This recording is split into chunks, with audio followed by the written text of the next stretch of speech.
Le diagnostic biologique vous donne le pouvoir de savoir. Comment assurer le suivi de la grossesse?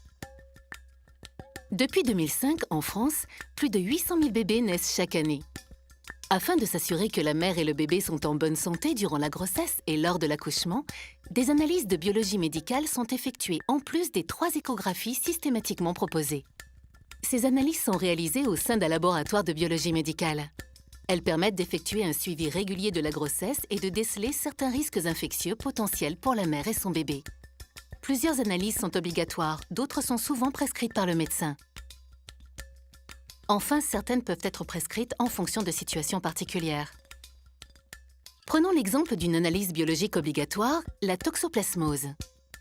Environ 40% des femmes sont infectées par la toxoplasmose avant d'être enceintes.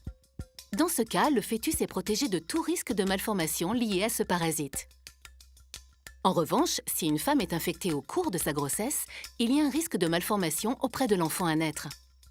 Pour déterminer la présence de l'infection, un test diagnostique effectué à partir d'une prise de sang est réalisé dès le premier trimestre de la grossesse.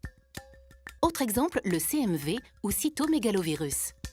En France, la détection d'une infection par le CMV n'est pas obligatoire, mais son dépistage est prescrit chez une femme sur 2.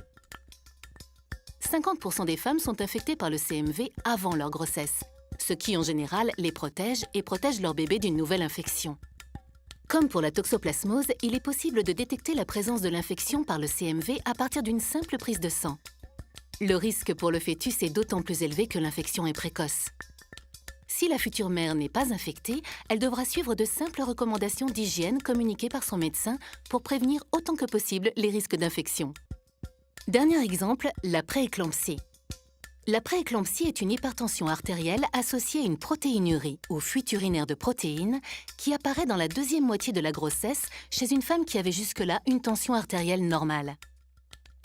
La prééclampsie survient lors d'une grossesse sur 20 et ses causes restent inconnues. Il existe un test de diagnostic biologique qui, réalisé à partir d'un prélèvement sanguin aux différentes étapes de la grossesse, permet au gynécologue d'en assurer un meilleur suivi. L'objectif étant d'éviter le stade d'éclampsie, crise convulsive généralisée avec un risque très grave pour la mère et l'enfant à naître. Pour conclure, le diagnostic biologique est un élément clé du suivi de la grossesse en complément des échographies. Il permet, à partir d'une simple prise de sang, d'assurer un suivi optimal de la grossesse et de veiller à ce que la mère et le bébé soient en bonne santé.